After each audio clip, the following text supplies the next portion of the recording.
find that a party look like the same. Not necessarily tribal or regional. But I have said that.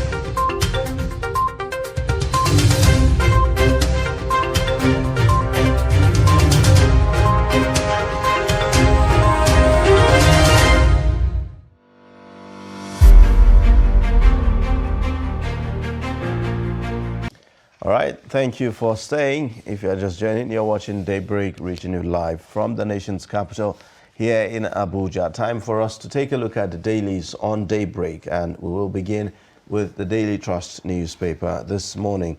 The lead story here, all about ASUU. It says, after meeting VCs, pro-chancellors, FG offers professors 35% pay rise, other varsity workers 23.5%. The writer says to release 200 billion naira next year for revitalization and allowances. And then also raises new committee to discuss no work, no pay policy. Keep your salary increment. Implement our agreements, says ASUU. You also have Buhari warns government officials against signing unimplementable pact again. And that's for the headline. Now, if you take a look at above the headline, we have 2023, Wike's reluctance delays constitution of Atiku's campaign council on page 25. Over 2 million SMEs collapsed in 2 years, says Smedan on page 19. Customs seize explosive making chemical, military uniforms in Ogun on page 5. You'll also find the pictorial there showing you the meeting yesterday held between the Minister of Education and Vice Chancellors as well as Pro-Chancellors to discuss the issues of ASUU. Now, we also have beside that, by the left, it says, we paid petrol marketers 103 billion naira transport claims in 9 months, NMDPRA, on page 3. And then another one, over 2,000 Nigerian doctors left for Europe, Saudi Arabia, Canada in 6 months. That's still on page 3 as well. Gunmen kill Islamic cleric in Ebonyi. Murik calls for justice. Still on, that's on page 5. Then, you know, the last story there, new British Prime Minister Liz Truss assumes office. Her reign will strengthen relations with Nigeria and others, says Buhari, still on page 3. It appears page 3 is quite loaded with a lot of stories. Now, let's not forget, just below the masthead, you see Daily Trust's tracking of the number of those in captivity. 11 schoolgirls of FGC Birni Yawuri. This is 447 days in captivity. You have one student of Bethel Baptist High School, Kujama, and that's 420 days now still in captivity. That's that for the Daily Trust newspaper. Now let's take a look at the Leadership newspaper. The Leadership newspaper has a lead story that says, still on ASUU, end in sight for ASUU strike as federal government reviews no work, no pay policy. Meets with vice chancellors, pro-chancellors in renewed efforts to end strike. Inaugurates 14-man committee to revisit Nimi Briggs report. Indefinite strike, anguish, internal turmoil for me. To me, that is from the Minister of Education, Adamu. Right above the lead story, we have PDP crisis. Leave us out of your travails, APC tells Ayu. Beneath that, 15,000 to benefit as Kogi launches Bello Care program.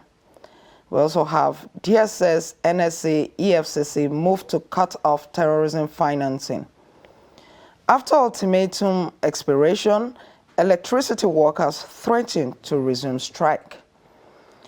Right, also here we have Budget Office DG contradicts Pantami, says 5% telecom tax stands. And right above the masthead, we have a story here. Liz Truss formally takes over as UK Prime Minister. Citing involvement in oil theft, federal government disbands anti-vandal squad. These are the major stories on the Leadership newspaper for today. All right, on The Guardian this morning, the lead story says, FG to revisit no work, no pay as VCs push to end strike. You'd find above that quite a number of writers to that story, actually. But above that, the story there says, separatist agitations in Southeast may affect Obi, Atiku's chances, report warns. You also have Nigeria's 3 million IDPs won't be disenfranchised in 2023 poll, INEC assures. Oil theft, government orders immediate dissolution of anti-vandal units. You also have pensioners vow to mobilize voters against APC in 2023 general elections.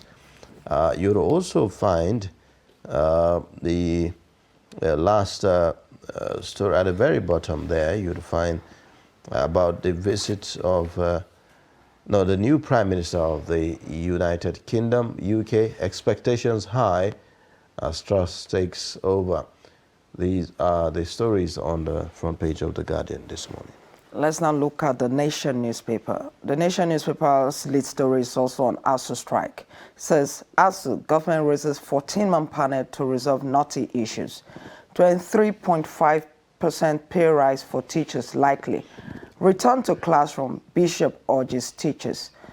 Beneath that, PDP campaign team, Atiku may shun Wike. Then we have the first rider says, Tambuwal Gwayin Oyinlola tipped as DG.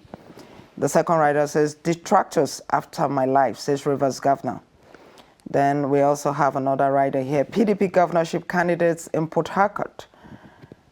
Leave us out of your mess, APC wants IU.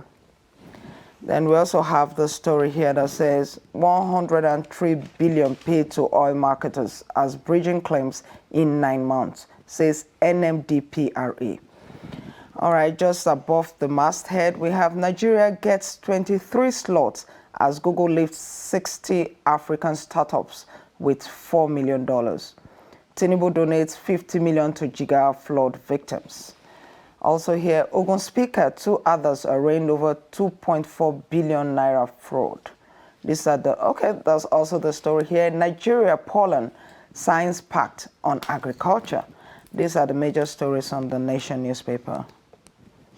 All right, so let's take a look at the Punch newspaper this morning. The lead story there says, anti-drug war. FG freezes 600 accounts, seizes 249 luxury vehicles. You have the riders that says NDLEA confiscates $1.3 million, 102,000 pounds, and 14 million CFA. You also have 252 million naira drug proceeds. And then court orders interim forfeiture of billionaire Ukatu's 25 property and factory. Don't buy drugs for youths. Agency warns politicians ahead of campaigns. You'd also find above the masthead, insecurity, FX crisis cut capital inflows by 23%.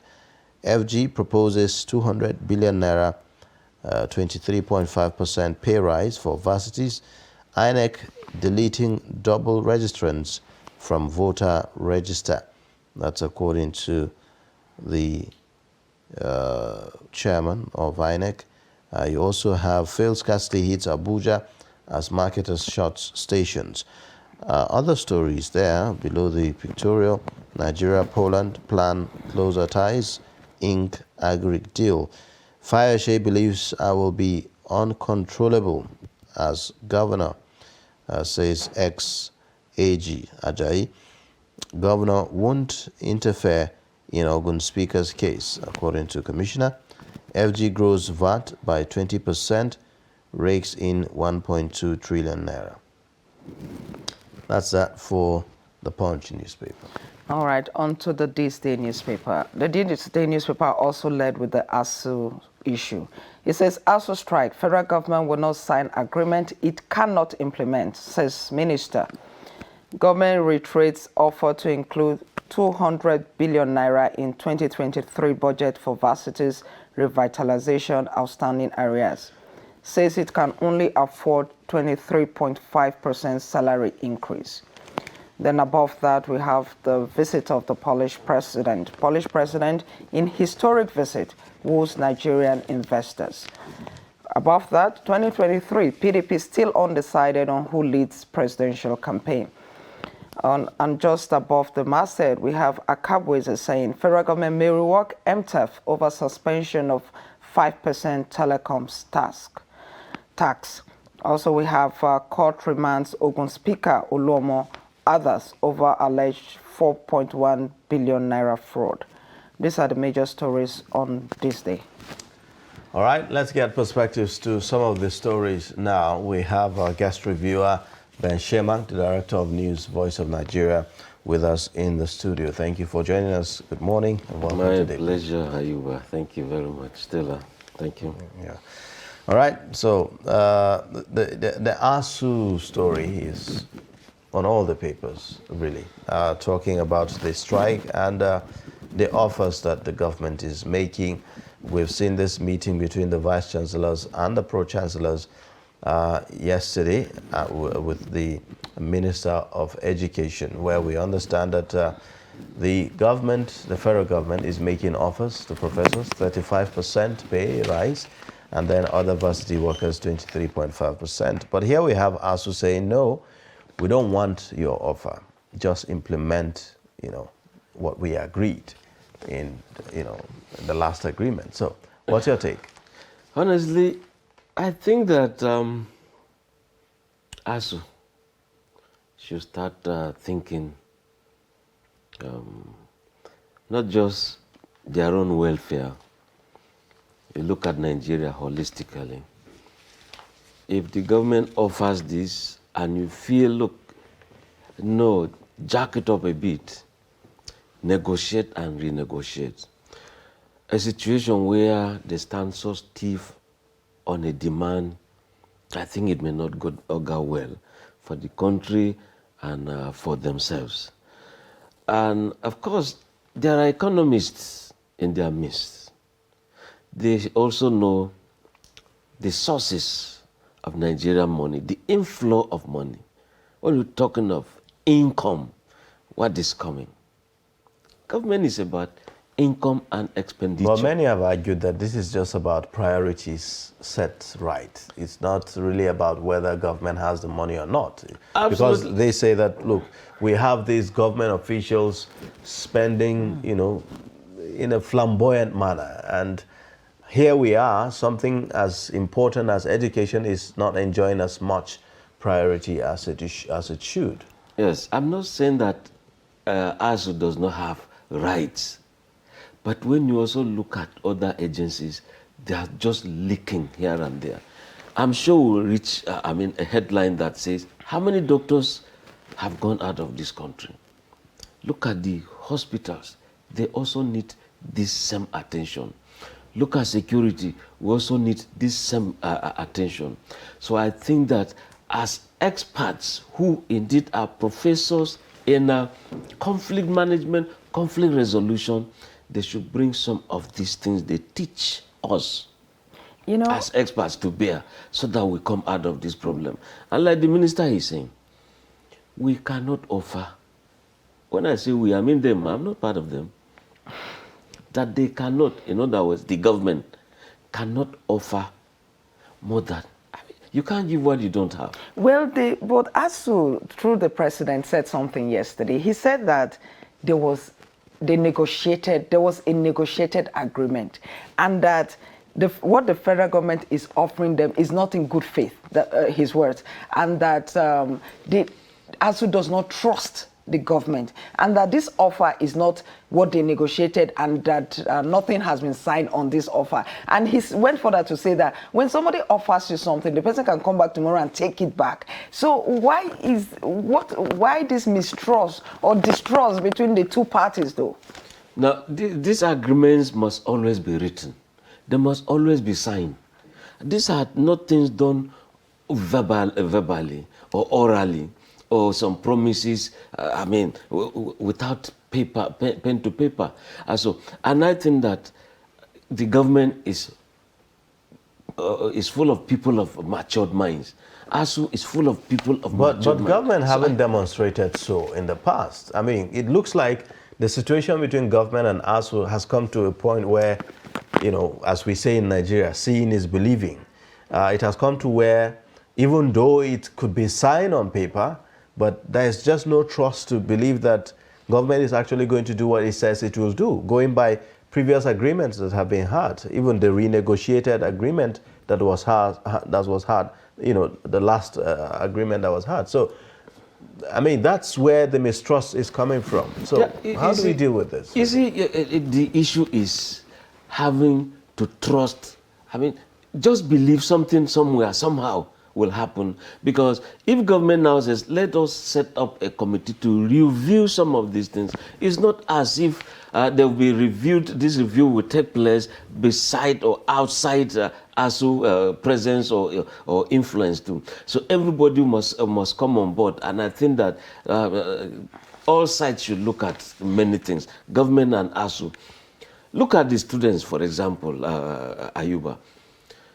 A situation where almost every time you have ASUU leadership, there has to be strike. It doesn't augur well. Now, when you look at the students, you stay this long, you will not even go for your NYSC. 30 years, you can no longer serve. And you apply for some jobs, they say, look, once you are 30 years, you cannot apply. We should be looking at some of these things also, so that we don't just believe in our own welfare alone. And unionism and in government too is not. Is it really about the welfare? Because you know, the thing is that yes, we have all of these, you know, consequences of, you know, interruption in education, and people, young people, you know, students and all, parents alike are all suffering the impact of it as well, right? But would it be fair to just put the blame on ASUU alone? You know, looking at the fact that it takes two to tango, really. Exactly. It takes, you know, both ASUU and government. So it comes from, you know, previous negotiations, previous meetings, previous agreements, and all of that, and which is why we are seeing what we're seeing. So would it really be fair to say it's not ASUU should be blamed? It's not that one is blaming ASUU entirely. I've always said shift grounds. If government says, okay, professors were giving you this, non-professors or others were giving you this amount, it's for everybody to come on board. No, government jack it up. And the unions themselves, they also go behind the scene and say, oh, but is this thing a reality? Going by what we are seeing in terms of revenue generation, in terms of, money that is available, money that is accruable, that the government is sharing here and there. Is it tenable as we are today? And yes, like people say, there are some loopholes here and there. If we block corruption, many of these things.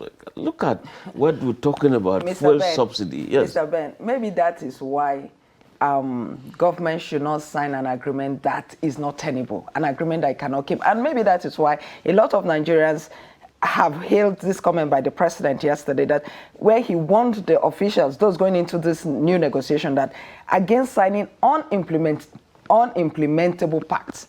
He said that, look, just because you want to tackle it, don't go and sign an agreement that cannot be implemented. Because if you look at it over the years, that's one of the major problems. The fact that government just says, oh, students have been at home for a while, let's get them back to the classroom. And then they just sign whatever document is in front of them at that point. Yes, and that is why the minister, Adamu, is saying, look, he's echoing what the government is saying. We cannot sign what we can't implement.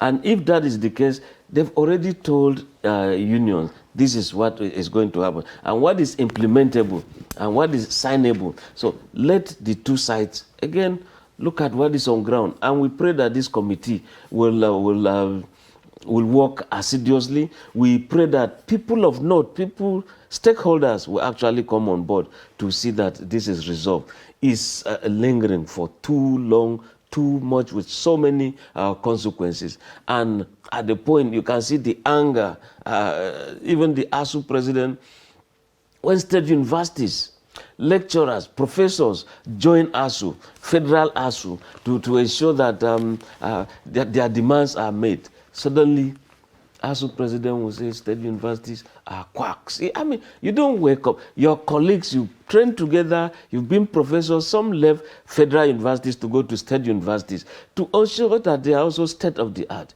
You just wake up, they are quacks. If you call them quacks, that statement has some consequences, even on international students, those who want to study abroad. Oh, you came from a state university. But a president of the ASU is saying state universities are quacks. So some of these statements we just say publicly, sometimes they are injurious, not just to us, but to the system and to the youth, and future consequence too. All right, this new committee that was set up just yesterday, it doesn't have a time frame within which to complete its work. Do you think that it's okay? Because considering students have been at home for over 6 months. No, every committee must have a time frame. You cannot give them an open check, open room, occupy everywhere and just remain. No, there has to be a time frame with terms of reference well defined. And of course, chairman, secretary, these are terms of reference, or you now say, President, this is what we're going to do within this shortest time.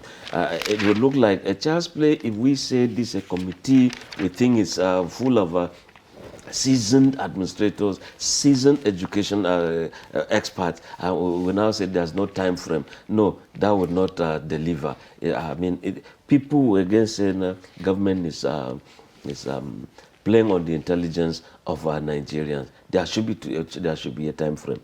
All right. All right, so there's this story again. We have IPMAN that has embarked on a 3-day warning strike already over breaching claims, non-payment of breaching claims as we have it. Now we have NMDPRA saying that a total of 103 billion naira has been paid to IPMAN between December to August this year, while we, on the other hand, what do you call them now? IPMAN is claiming that there was no such payment. I mean, they said 50 billion naira has not been paid to them and all that. So they are embarking on strike. That's also another threat to our energy issues, isn't it? The issue of fuel. Absolutely, scarcity. Yes. Right from yesterday, I could see some elements of queues in some filling stations. And I think the moment there are gaps of this nature, what do I call these gaps? Who is supposed to pay what? And why was it not paid? So shouldn't we be having some checks and balancing? That, no, I think that some government agencies too and government officials should actually wake up to their duties and ensure that things are done the way they ought to be. Don't just receive salary and stay, cross leg and feel I work in so and look at the consequences that will be on the economy. I think that it is wrong. It is wrong. Again, we're going to see those long queues. Look, one day of not lifting fuel in this country, you see the consequences. Not to talk of 2 days, 3 days, and you're saying it's a warning strike. By the time they say it's indefinite, then we are again in so. Again, those to smile to the banks will still be there under a very bad situation. We are, they say, fishing in troubled waters. That is when some people died, and some people say, oh, we're selling coffins. So I think that what ought to be done correctly should be done correctly. And that's why if we link many of these corruptive tendencies, ASU will make demands and say, look, if some other areas are blocked properly or administered properly, money will come in and you get some things done properly. But here we are. Well, let's wait and see what the experts will do in this matter. But sometimes all these explanations, this thing is scientific. You do this is the result, you know. All right. They are not opinions. There's this story in the Daily Trust. It's not on the front page, but then it's on page 5 of the paper. It says, bandits have kept me in chains, says abducted DPO. He begs from captivity. It's about the DPO who was on his way to resume work and was abducted in Briningwari area of Kaduna some weeks ago. His family is saying that the abductors are asking for 250 million as ransom. The family raised 5 million, and the bandits said that's just for food. When bandits begin to give options, when bandits begin to hoist flags, when bandits begin to collect revenue, taxes, and we hear that they even hold some to be farmers, they farm for the bandits. At the point I saw the GOC in Kaduna, Major General Lagwaja, he actually went to parts of this Briningwari, and some captives were set free. But in reality, you're using technology to fight this banditry, terrorism. You know, I think time has come. I'd like you to be particular Yes. about this DPO, because one of his colleagues who spoke to Daily Trust off record yesterday said that the fact that the man was still with the abductors was bad for the morale of his colleagues who were in service. Absolutely, that's where I'm going to. When we say technology, they use telephone to negotiate with these people. Why is it that we can't use these same trackers to get to this spot? You know, I think that the SSS, the police, everyone should be on board. Briningwari, how big is that area now? That we cannot do, big deployment. You do recce, you do surveillance, you do everything possible. And who are the negotiators? I mean, they are using some telephone numbers. There are specific masks being used. So several times we've heard government say, look, we are trying to keep collateral damages as minimal as possible, which is why each time there's an abduction, you know, we do not deploy maximum force to get those abducted released. That's one of the explanations that, you know, government have always given. Could it be the same in this case? And if we are to, you know, deploy maximum force to go, you know, in an attempt to rescue this person, wouldn't it jeopardize, you know, the whole thing? See, a thief, an armed robber, when he knows you are awake, there are some instincts that will just also come in him. He doesn't know what really you have on ground. So if we do mass, when I say we, in other words, it's a collective thing in Nigeria. This battle is for everybody. If the Air Force is there disturbing with surveillance up there, the infantry, everybody is moving in, the SSS, everybody is moving, and they know they've been encircled. See, at the point they'll start one by one, and you see them, surrendering. We should be able to rescue this DPO. The day he was resuming on a Monday was the day he was just captured, and since then, these people are placing ransom and changing goalposts and negotiating. I mean, some people should be able, using intelligence, reach out to this man, reach the spot. I mean, if this iPad is taken away from here, and they say, trace this iPad, locate my iPad, you trace it to where it is. If it is in Ayuba's office, but it doesn't look like so much of a problem of tracing or knowing where, because several times I've heard, you know, how government officials, one of them, Governor of Kaduna State, how he has said that tracking, you know, the location of the bandits and where they are keeping abductees is not the problem. They know where they are. But like I said, issue of what to do, what strategy to deploy, how to deploy troops or how to deploy personnel to go to the location and, you know, rescue the person has always been the issue here. So is there another way of going around it? Yeah, really? You see, when we say we know where they are in Nigeria. We know where they are in Kaduna State. We know where they are in the Briningwari local government area. But we're talking of a spot where this person is caged, where victims are being held. We should reach those spots and set these people free. And if we're talking of damages, it's going to, innocent people will die. I mean, see, by the time you take maximum force there, they will just surrender. They'll just surrender. And a situation where in the KB state, they're going, government forces are going that way, and Kaduna state is relaxed. These people will move to Kaduna state. The heat is on in Kaduna, they move to Katsina. So if you have, do I call it a one-stop shop, deployed generally at the same time, and you see that you make the place the unoccupied spaces occupied, and before you know it, all the bad guys within those areas, by the time you take the wars to them, they'll be smoked out and you catch them. So it's doable, it is.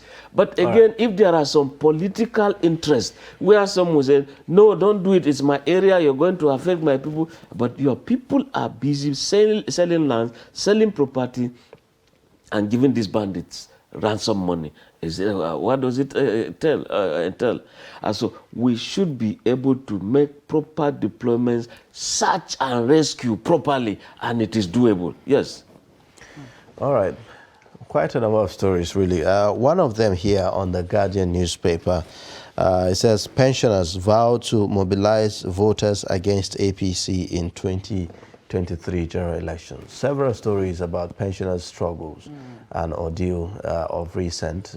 Trust TV had to, commission certain stories in some states where, we had a look at the life of pensioners and look at their struggles. And many of them are complaining about the lack of payment. Some talk about, yes, the payment comes, but it's meager, considering the fact that there have not been any kind of upward review since they left service and the rest of them. And looking at the rising inflation, the issue of the minimum wage and everything, they seem to be left out of the whole thing, right? So what do we do about the situation of pensioners? I think that government should also look at the law governing pension. This thing you call contributory pension, before I'm paid my salary for this September, a portion is taken from my salary, kept for me. Government is also sending what they call counterpart funding, but you see, by the time you are retiring, your problem will start. How does it start? Here you are, you have money. Here you are, you don't have a house. Money is left, some people are using it to trade. Now, the next thing is we've not captured your data. As we are talking to you today, those who retired 2 years ago are still being captured to be put in a data to enable them start getting their pension money. Whereas those days, they just say you are retiring, take this, your lump sum, you take, off you go. And what is remaining is they begin to give you your without the entitlement, your basic salary per month till you sign out of the world. But today you take this, your money, give to some people to administer. Some use it for politics, some use it for their investment, whereas the real owners don't have houses, they can't pay for school fees, they can't pay for medical. You just see them loafing around. It's a bit better now for the military. But shouldn't we have such, that's the scenario you painted earlier.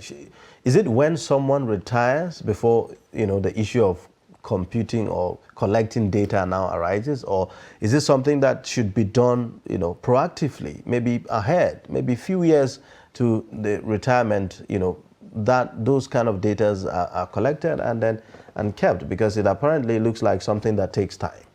You see, it takes time because of human factor. Computers do not lie. Whatever you garbage in, it comes out good or bad, And so we expect that PENCOM itself should look at itself when it comes to the real owners of this money. And even in this same pension, there is this thing you call next of kin. And this next of kin, sometimes some people will die, and the next of kin may not necessarily be the terminal beneficiary.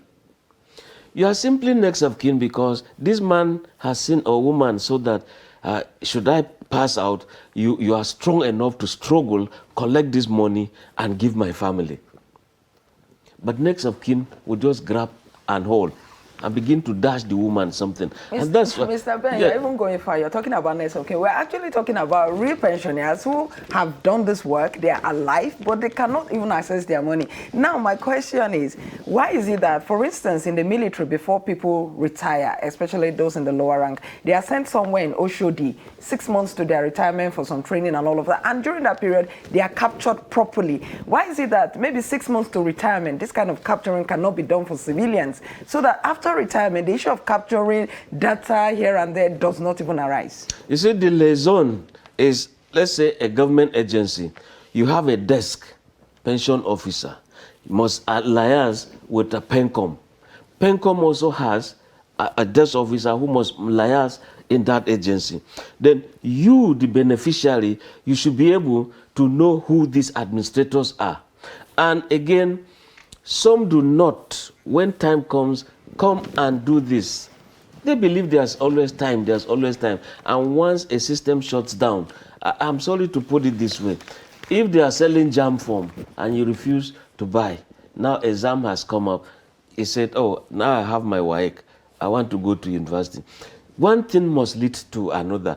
But I think that especially at the state level, many state pensioners are suffering because the state governments are not actually allocating money for pensioners to receive and enjoy their rights. And when you look at many of those who suffer or are suffering were the ones who gave all in service. They were never thieves. They were always on their duty, and everything that worked right was because of them. They never stole. Will you now say but that the unfortunate, just a moment, the unfortunate thing is those who stole are the ones enjoying today.